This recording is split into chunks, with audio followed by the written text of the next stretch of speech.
how will you pay yourselves fairly? Because once the business starts making money, then you need to start having the conversation. How much money are we taking in? Because here's the thing. If separately, and then a check. Yes. You're paying each other separately. Yes. A lot of people do not do that. They'll just say, oh, it's for our family. No. You're going to have certain roles in your business. You are an employee of your business. Absolutely. So that's a good question. Yes. So I definitely think that you need to figure out how you're going to pay, even if it's like, okay, in the beginning, when the business start making money, 10%. You take 10% and come up with that dollar amount. And here's the thing, like when you have a good 10%. I'm just making up a random number. I'm not saying 10% is not doing nothing. No, that's not doing anything. But what I am saying is when you have a good accountant and you, let's say your role in the job is media production, just throwing out something random. You have to pay yourself fear of what that wages in your business. So your business revenue has to make sense for you to take a salary. But I think you need to articulate that between the two of you, because you guys are going to be doing the work in the beginning. Right. And are you guys clearly saying, okay, no salaries for the first year, or smaller salaries, like the low tier, so that we can reinvest back into the business? Right. That has to be very, very clear. Even if your business is making $0 today, set the foundation in the now. Yeah. And that's something that we're still kind of like working through, like, because we know how much revenue we want the business, the goal we want the business to hit. We know the profits we want to take home. We know the amount of freedom we want. Now it's like, how are we going to pay each other? So be very clear. These are just some questions to help you guys, but it's definitely just be clear of that. I think it's a very powerful question to ask, especially when it comes to the money. Money gets, when the money gets funny, it can easily spill over into your personal. So you definitely have to have these conversations. The money conversations are uncomfortable, but it is necessary. It's necessary. Because isn't like divorce rates? I don't even look it up. I should have a statistic. I don't really look up the divorce rates, and we'll get on my thing on divorces and but I think my expertise in divorce. Yes. I think that I think it's like a popular, like most people divorce because of like money and communication. I think it's money and finances. Finances is a big one. Yeah. So I think that's really, really important to have these conversations, because you are taking a leap of faith by starting something. And if you're following God too, sometimes his strategies look very different than what the outside world looks. Facts. And when it looks different, you are expecting, especially if you go into it, it's like, oh, I'm following God, but I want the ROI to look how the world looks. It's not going to be the same. It's not going to be the same. Never. So just be intentional with that conversation. And if you have other question that you think would be a really good question, drop it in the chat. Help the other couples out, right? So another common mistake drop it in the comments, not the chat. Oh, drop it in the comments, chat. You know what I'm saying. Drop it down below. Another mistake that most couples make, and I don't know if we made this one, treating the business like a hobby instead of a real commitment. Ooh, let's see. You took everything serious. I did. Yeah, he's very serious. And so did I. I don't think we had a problem with that.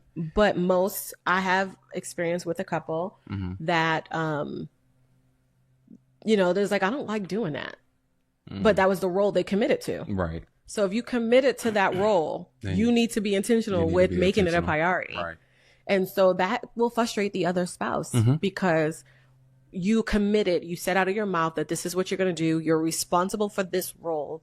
Then I want that role to be fulfilled. Right. So the best thing for you guys to do is to pick roles that you enjoy doing as a hobby. Facts.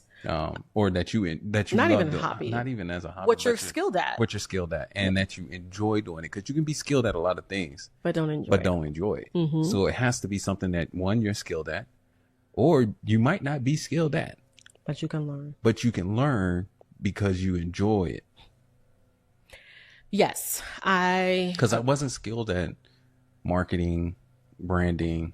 It was just something, well, especially after, we'll get into all of that, but bringing someone in and then really taking a liking to it, but really figuring out where everything went wrong. Yeah. The mistakes that were made and how to market and stuff like that. It really intrigued me. And as more that I've read and learned, I was like, oh, I can do this. It's just enjoyable.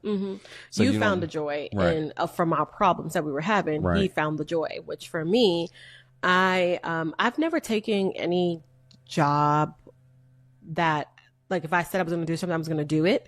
And I kind of stayed maybe more in my comfort zone. This actually, what we're doing now, was more of my comfortable zone. Yeah. Like, I was fine doing business in real life with real people, but the online streets was like, kill me now.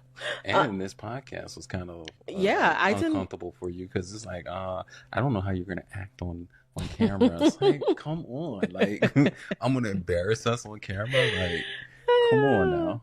Well, I mean, I don't know if it was so much of that. There was a lot of different reasons why I was reluctant, but just being online. Remember the first like coaching thing we ever went to, and it was like record and be on camera. I was horrible. Yeah, you were. It made me so uncomfortable. I still got that video. Yeah, I've watched it a couple of times. It was very uncomfortable for me. So now to get into this place, that makes a world of difference. But I definitely think for sure for myself, if I was going to do it, I wanted to be fully committed. Okay. And I think that a lot of couples, when they break up tasks, it's like, well, I had something else to do. I had this to do. This is your business. Right. And then another thing, a scripture that comes to mind, I'm probably going to botch it, so I'm not going to try to quote it. But it's like, if you're going to do it to the best of your ability. Like, do it as if you're doing it for God. If he was in there and he gave you that. So that's why I always say I'm trying to be like, I have self-integrity. So, and watch my words, because if I say I'm going to do something, I should be able to fulfill it. Right. Because then that puts me in the space of being a liar. And so if I'm not going to do it, then I'd rather just say, I'm not sure. Can I get back to you before I commit to anything? So I definitely think that. I'll tell you real quick, I ain't doing something. Yes. Yeah. Yeah. Here's another part about not like committing, right? Your key performance indicators. How do you guys determine where it's like, okay, where you're thriving, or you're like, do we keep something like that? They call KPIs. So like, they do that in corporate. Do you do that in your own business? Like with your spouse, it's like the websites are doing what they're doing. Have you, did the SEO, like, how do we determine that? That's a good question. I think, it depends, I guess. Why would it depend? I don't know. I think if you're running a business, whatever your business is, like you always say, you think about the big picture. We know we don't want a bunch of employees, right? But we do want to build a good team. So if we end up building a team, it's about 7 to 10 people. I don't know. With AI now, building a whole team of 7 people. But I thought one of the things you wanted to do was provide jobs. I do want to provide jobs. Okay. I guess different type of job. I don't know. We're still wrapping this out.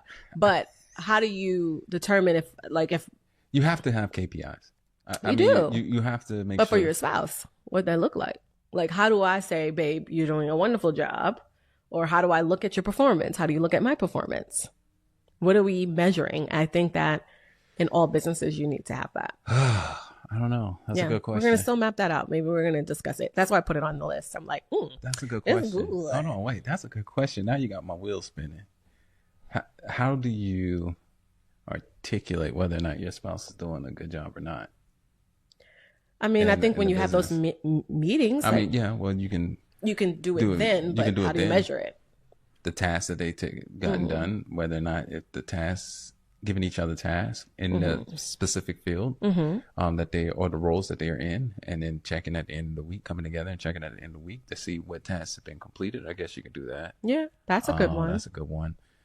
I'll give you one. Like for content purposes, we've been saying for the longest, it needs to be scheduled out on whatever platform it's going to be. He likes to wait to the last minute. You have a project. I'm like, dude, just take one day, think, get out of the house, go downstairs, schedule it for the whole entire week, Monday through Friday. And then you just have your content blocks of like engagement. He will not do it. That's one task that I'm like, if you just do it, that frees you to just leave your brain space, because it does. But I have the attention of a Like after sitting down for about an hour behind the computer, I don't want to sit down anymore. I understand that. But if you map it out first. I already know what my posts are. Exactly. Okay. Ding, ding, ding, ding, ding. I know what my posts are. So if you know what they are, schedule them. I did it. I tested it out. And this is how I want to run everything. Because we use a certain platform. Why you gotta throw me under the bus? I'm not throwing you under the bus. I'm about to throw myself under the bus. I just did it. I think it was like last week. Last week. And a post went out, and I didn't even have the app on my phone. So a couple of posts went out,